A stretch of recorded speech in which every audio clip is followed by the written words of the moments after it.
अगर मैं आपसे कहूं कि चौथे टी20 के अंदर अगर आपको इतना बड़ा बदलाव देखने को मिले कि जो आप हजम ना कर पाओ तो सुनकर चौंकिएगा मत। अरे हां, क्योंकि जब भारत बनाम न्यूजीलैंड का चौथा टी20 मुकाबला आने वाला था उससे पहले ही भाई साहब इतनी बड़े चेंजेस कर दिए जा चुके हैं कि आप कहोगे कि यार टीम इंडिया इतने सही तरीके से जीत तो रही थी, आखिरकार चेंज करने का क्या मतलब निकलता है। और वाकई में आप कहोगे कि भाई साहब हाँ, क्या ही मतलब निकलता है।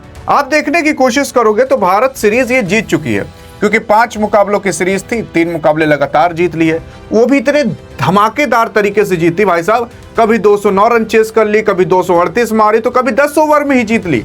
इस हिसाब से टीम इंडिया जीती और जीतने के बाद टीम इंडिया ने कईयों इतिहास रच दिए। लेकिन अब सवाल ये उठता है कि आखिरकार जो चौथा मुकाबला होगा उसके अंदर वो कौन से 11 खिलाड़ी होंगे जिसे आप प्लेइंग 11 कहते हो, वो कौन से 11 लोग होंगे जो कि आपको इस बार खेलते हुए दिखाई देंगे। आइए देखते हैं कि आखिरकार वो कौन से होंगे जो कि आपको दिखाई देंगे। अरे देखो यार, जैसे संजू सैमसन पर बहुत सारे सवाल उठ रहे हैं, क्योंकि ये कभी 10 रन मारे हैं तो कभी 6 रन, तो और इस बार तो हद पार हो गई जब 0 रन मारे, और इसी वजह से कहा जा रहा है क्या पता इनको निकाल दिया जाए। अब क्या इनको निकाला जाएगा कि नहीं निकाला जाएगा वो तो वक्त बताएगा, लेकिन हाँ अभी आपको क्लियर भी हो जाएगा कि निकाला जाएगा कि नहीं। अभिषेक शर्मा, ये भाई साहब इनके बिना टीम इंडिया अधूरी अब जैसे मानी जाती है। ईशान किशन भी अभिषेक शर्मा के रौद्र रूप में आने लगे हैं, और आपके कप्तान साहब तो रहेंगे। लेकिन आप देखिए यहां पर भी चेंजेस होंगे, पहले यहां चेंजेस नहीं होते थे, अब होंगे। असल में चौथे मुकाबले से आ जाएंगे आपके तिलक वर्मा साहब। तिलक वर्मा अगर आ जाते हैं तो आपके ईशान किशन को निकलना पड़ेगा, क्योंकि अब आपके ईशान किशन को लेकर देख लिया जा चुका है कि भैया ये अच्छे प्लेयर हैं। अच्छे प्लेयर का मतलब इनका फॉर्म वापस आ चुका है। तिलक वर्मा आ रहे हैं, उनका भी फॉर्म वापस लाना जरूरी है, क्योंकि वो इंजरी हो चुकी थी, उनके सर्जरी करा के आए हैं, जिसकी वजह से थोड़ा उनको वक्त चाहिए अपने आप को संभालने के लिए, प्रैक्टिस के लिए और अंतरराष्ट्रीय प्रेशर को झेलने के लिए। तो तिलक वर्मा को खिलाना काफी ज्यादा इंपॉर्टेंट है, क्योंकि वो टी20 की स्क्वाड के अंदर है और टी20 वर्ल्ड कप की एक स्क्वाड के अंदर है। तो वर्ल्ड कप में तो वो बंदा खेलेगा जिसने अकेले अपने दम पर एशिया कप का फाइनल पाकिस्तान के खिलाफ जिताया हो। अगर आप उसे नहीं खिलाओगे तो किसे खिलाओगे? तो तिलक वर्मा रहेंगे जरूर।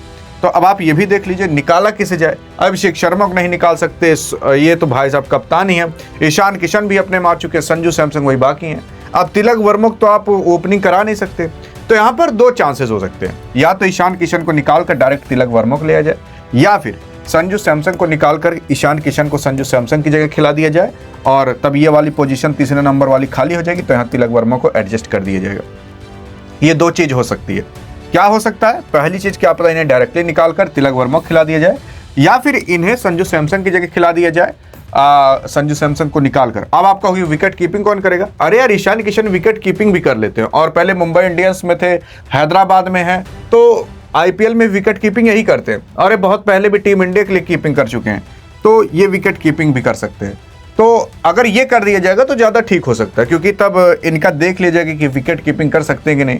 पता लगा कब संजू सैमसन इंजर्ड हो जाए, विकेट कीपर ही कोई ना रहे, तो यहाँ पर इनको विकेट कीपिंग भी एक बार करानी जरूरी है।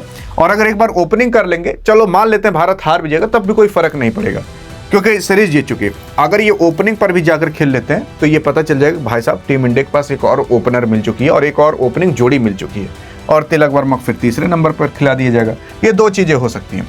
फिर उसके बाद हार्दिक भाई तो आपके रहेंगे ही, आपके रवि बिश्नोई को भी रखा जाएगा, और रिंकू सिंह भी रहेंगे, हर्षित राणा नहीं रहेंगे। इनकी जगह आ जाएंगे आपके अक्षर पटेल साहब। हाँ, क्योंकि अक्षर पटेल को उंगली में चोट लग गई थी, वो एज अ वाइस कैप्टन भी हैं, उनको खिलाना भी जरूरी है। नहीं खिलाया जाएगा तो प्रैक्टिस कहाँ से होगी?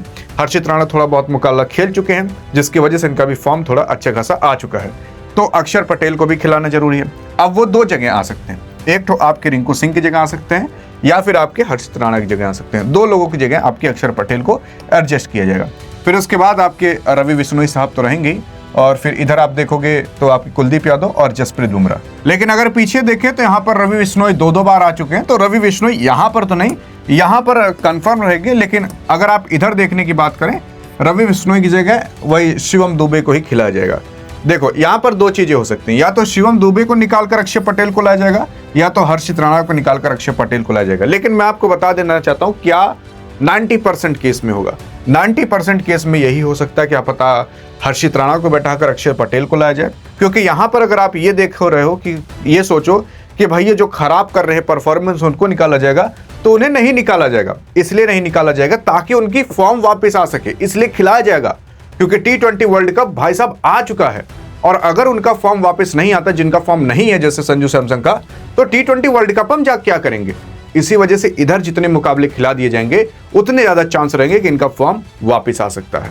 लेकिन अब देखना होगा कि चौथे मुकाबले के अंदर फॉर्म वापस आता है कि नहीं। देखते हैं आपका क्या कहना है। अधिक जानकारी चाहिए तो इस वीडियो में मिलते हैं, तब तक लिए जय हिंद जय भारत।